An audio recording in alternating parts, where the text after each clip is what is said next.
واللہ ما طلعت شمس ولا غربت. پھر اس کے بعد ایک دعا ہے جس کے اوپر آج ہمارا درس مکمل ہوگا. یہ دعا اتنی بابرکت ہے کہ اس کو مانگنے والے کی ازدواجی زندگی بہت اچھی ہو جاتی ہے. وہ دعا کیا ہے کہ عباد الرحمن یہ کہتے ہیں ربنا ہب لنا من ازواجنا و ذریاتنا قرۃ اعین وجعلنا للمتقین اماما. اے ہمارے رب،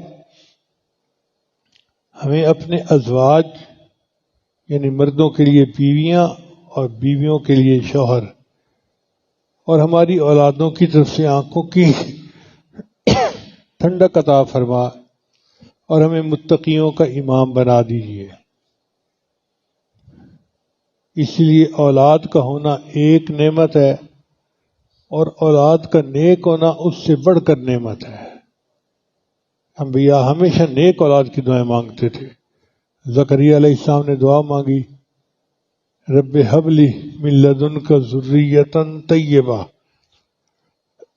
نیک اولاد چاہیے.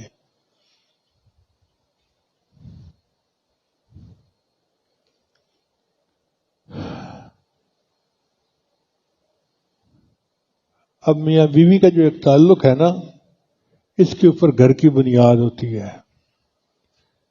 اگر یہ تعلق اچھا ہے تو اولاد نیک بنے گی، اور اگر یہ تعلق اچھا نہیں تو اولاد نافرمان ہو جاتی ہے.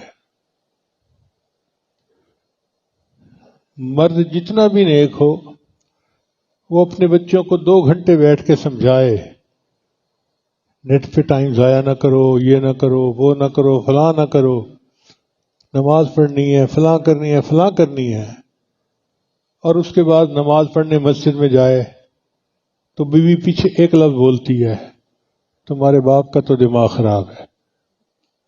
اور بچے کہتے ہیں ہاں بالکل ٹھیک کہا امی نے، اور بچے نافرمان بن جاتے ہیں. باپ کی ساری محنت ضائع. اس لیے شریعت نے کہا کہ جب تم شادی کرنے لگو تو نیکی کو دیکھو. نبی صاحب نے فرمایا لوگ شادی کرتے ہیں 4 وجوہات سے.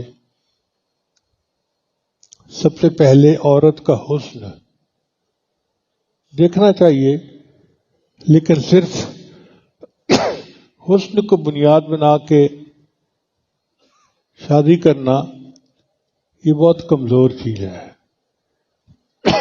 نبی صاحب نے فرمایا کہ تم اپنی بیویوں کو نیکی اور دینداری کی وجہ سے پسند کرو، کہ وہ نیک ہونی چاہیے، دیندار ہونی چاہیے.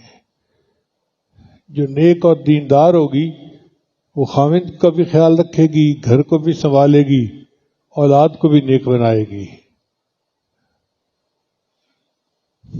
ایک ایک قدم پر اللہ کے محبوب نے ہمیں رہنمائی فرما دی ہے.